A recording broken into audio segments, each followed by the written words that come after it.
And the United States announced new sanctions against Russia. These not only threaten Russia's revenues, but also the energy security of several countries. Winter has arrived in Europe, and the demand for energy to heat homes is at its peak. But just as the cold sets in, the United States has made a surprising move that threatens to cut off this crucial energy supply as the United States sanctions Russia's Gazprombank. How will this decision impact European households and industries already struggling with high energy costs? Could this lead to a deeper crisis in the transatlantic relationship? Let's begin with the details of what these sanctions are. On November 21, 2024, the United States government slammed a series of sanctions on Russia's largest financial body, Gazprombank.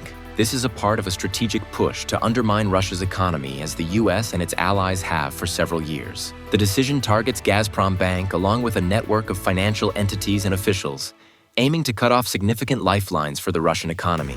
The U.S. Treasury's Office of Foreign Assets Control, OFAC, revealed that these sanctions extend beyond Gazprombank itself to include 6 foreign subsidiaries, over 50 additional Russian banks, more than 40 securities registrars, and 15 key finance officials. This sweeping action essentially bars Gazprombank from conducting energy-related transactions with American entities, effectively cutting its connection to the U.S. financial system.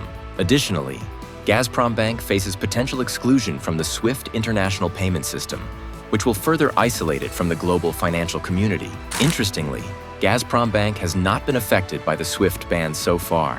Why this sanction is getting a lot of attention is because the effect would likely be felt all around the world, because Gazprombank is one of the biggest players in the global energy market. Gazprombank is not just a bank. It plays a very important role in processing payments for Russian energy exports. Its inability to operate freely could affect international energy supplies and drive up prices. This move is also a calculated strike at the heart of Russia's military funding. The bank has been instrumental in financing Russia's military operations. The results of this decision are already being felt internationally. Some countries, notably Hungary, which depends heavily on Russian energy imports, are seeking exemptions to continue gas payments through Gazprombank. But Hungary is not alone. Other nations such as Turkey are also going to be badly affected. Turkey imports between 42 and 50% of its natural gas consumption from Russia. This implies a very large payment. These developments prove the challenges of balancing economic sanctions with the global reliance on Russian energy. Meanwhile, tensions could rise between the US and its allies as they begin to feel the effects of these measures on energy security and diplomatic relations. Meanwhile, OFAC has issued a clear warning to global financial institutions about participating in Russia's domestic payment system, which is known as SPFS, System for Transfer of Financial Messages. This system, designed by the BRICS to bypass SWIFT, poses risks to banks considering collaboration. Essentially, Russia has a system that has enabled them to bypass US sanctions, and Washington wants to shut it down. How true this warning is remains to be determined. But we do know that what is at play here is a power tussle between the two superpowers. This dramatic escalation by the US sets the stage for a high-stakes confrontation. While the full impact of these measures remains uncertain, one thing is clear: the global financial and energy systems are entering a period of unprecedented turbulence. The question now is whether these sanctions will succeed in weakening Russia's resolve, or whether the consequences will extend far beyond the intended target. But we do know that this puts Europe in a very bad situation. How is the EU going to manage the imminent energy crisis? The US Gazprombank sanctions are coming at the worst possible time for Europe. Winter is setting in, and in the next couple of months, residents across Europe will need a lot more energy than any other time of the year. No wonder they are stepping in trying to find a way out. It is a very confusing situation because the EU has to take sides with the United States in enforcing the sanctions against Gazprombank. But again, they need Gazprombank to process their payments for the much-needed Russian gas that powers a big chunk of Europe. The region is struggling with rapidly reducing gas reserves and the unreliable nature of renewable energy sources like wind power. This energy problem threatens not only the stability of energy supplies, but also the economic health of the European Union, which is already under pressure from global uncertainties and geopolitical tensions. Gas storage levels across Europe have been falling faster than in any previous winter over the past 8 years. This accelerated decline is a result of colder than expected weather, which has driven up the demand for heating. To make matters worse, unusually low wind speeds have slashed the output from wind turbines, forcing a greater dependence on natural gas for electricity.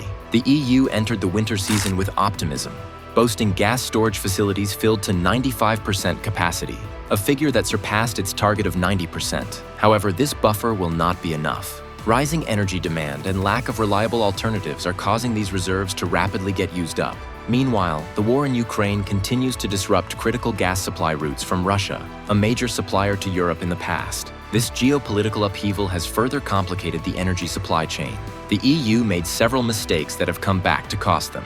Policies under the European Green Deal and pledges to reduce carbon emissions by at least 55% by 2030 led only to more dependency on Russian gas. Perhaps the biggest mistake was shutting down nuclear power plants. For decades, Europe was a leader in nuclear energy, using nuclear plants as a reliable and eco-friendly energy source. However, starting in the 2000s, public pressure and environmental concerns prompted many countries to gradually phase them out. Germany led this movement, aiming for a future without nuclear energy.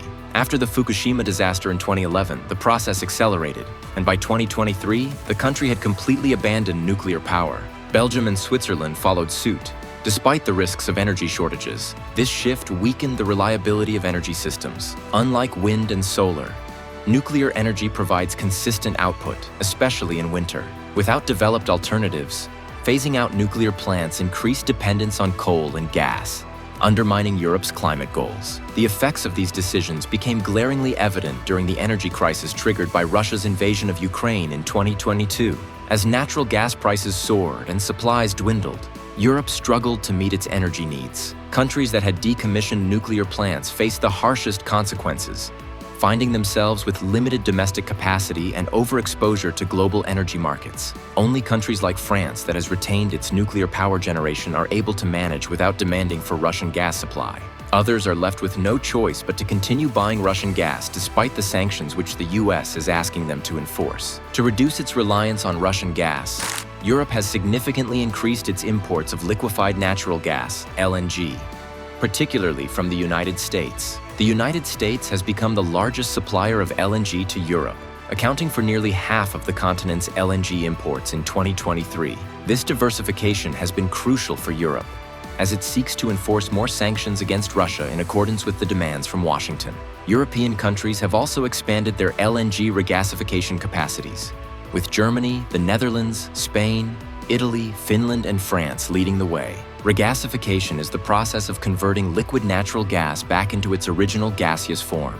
Liquid natural gas is created by cooling natural gas to an extremely low temperature of around -162 degrees Celsius, which shrinks its volume by about 600 times. In this compact form, it is easier and more cost-effective to transport over long distances. Specialized ships equipped with tanks for storing LNG at extremely low temperatures are often used for this purpose. To meet the growing demand for this resource, EU countries are actively building new regasification terminals, striving to complete these projects as quickly as possible. After delivery, LNG is stored in specialized tanks that maintain low temperatures. It is then heated at a regasification terminal using seawater or warm air to return it to its original gaseous state. The gas is then prepared for pipeline transport and used in power plants, industries, and for household needs. For now, Europe is relying on this regasification process to save it from energy shortages. However, this alternative is coming at a cost. US LNG is significantly pricier than Russian piped gas, costing 30 to 40% more due to processing and transport. By the time it reaches Europe, its price can be nearly 4 times higher. Driven largely by market disruptions from reduced Russian gas supplies, things will only get more difficult and supply will be more expensive as the Gazprombank sanctions kick in. The higher costs of US LNG have strained Europe's industrial sectors. Energy-intensive industries, such as chemicals, steel, and manufacturing, have been particularly affected. The increased energy costs have led to higher production costs, making European products less competitive on the global market. Additionally, the volatility in energy prices has created uncertainty, further complicating business operations and planning. The United States is ramping up its LNG production to support Europe's energy diversification. One significant initiative is Plaquemines LNG in Louisiana, developed by Venture Global. This project is progressing in 2 phases, with a combined capacity of 20 million tons per annum. The first phase is expected to begin operations by this year, while the second phase will follow later. The modular design of the plant, employing cutting-edge technology from Baker Hughes, cost over $20 billion in financing. Another major development is Golden Pass LNG, which is a joint venture between Qatar Energy and ExxonMobil situated in Texas, with a planned capacity of 18 million tons per annum. This $10 billion project is nearing completion, with the first production train expected to come online in late 2024. Additional trains will follow, boosting U.S. LNG output significantly. The United States obviously has a lot to gain with these developments. But are there other winners in these sanction tussles? There is no doubt that the current state of foreign affairs is causing an ongoing shift in the global energy landscape. We are witnessing geopolitical realignments, shifting trade routes, and the adoption of renewable energy. Western sanctions have forced Russia to shift away from Europe, reorienting its energy exports toward Asia, particularly China. This shift has benefited China immensely. With cheap Russian gas flowing into the country under long-term contracts, China now enjoys some of the cheapest energy supplies among major industrial powers. This arrangement enhances China's energy security and lowers costs for its manufacturing sector, which relies heavily on stable and affordable energy sources. The impact of this shift extends beyond energy. By securing a competitive advantage in energy-intensive industries like steel, aluminum, and chemical production, China is able to strengthen its global economic position. Furthermore, the partnership deepens Russia's economic dependence on China, which makes China even more powerful globally. The United States has emerged as another key beneficiary of the energy transition. With Europe urgently seeking alternatives to Russian gas, U.S. LNG exports have surged. These exports are sold at premium prices, providing a significant boost to the U.S. economy. In addition to fueling economic growth, increased LNG exports have created infrastructure investments, creating jobs and enhancing America's energy export capabilities. From a geopolitical perspective, this dynamic strengthens the U.S. position as a reliable energy partner for Europe, reinforcing transatlantic ties. However, the high cost of U.S. LNG compared to Russian pipeline gas shows the broader challenge of balancing economic benefits with energy affordability for importing nations like those in Europe. Europe is bearing the cost of the global energy shift. Compounding these issues is Europe's slow progress in diversifying its energy mix. Interestingly, Russia is responding very quickly in a way that can help them avoid these sanctions, with Putin changing the rules so that payments can be made outside the Gazprombank system. Without decisive action, Europe risks deepening its vulnerability in an increasingly fragmented global energy market. The likelihood of a continued U.S. hardline stance on Russian energy, evidenced by Trump's potential maintenance of sanctions on Gazprombank, suggests that Europe must adapt to a prolonged shift in its energy policy. Emerging players like India and China are seizing this opportunity, buying discounted Russian energy and reselling it to Europe at inflated prices. This proves how desperation can reshape global trade flows. As alliances shift and new dependencies form, the global energy landscape is entering an era of unpredictability. Europe's path forward hinges on its ability to innovate, collaborate, and act with urgency. Will it rise to the occasion, or will it be outmaneuvered in the race to secure its energy future? Share your thoughts in the comments, and don't forget to hit the like button and subscribe to the channel to stay updated on the latest events. Thank you for watching, and see you in the next video.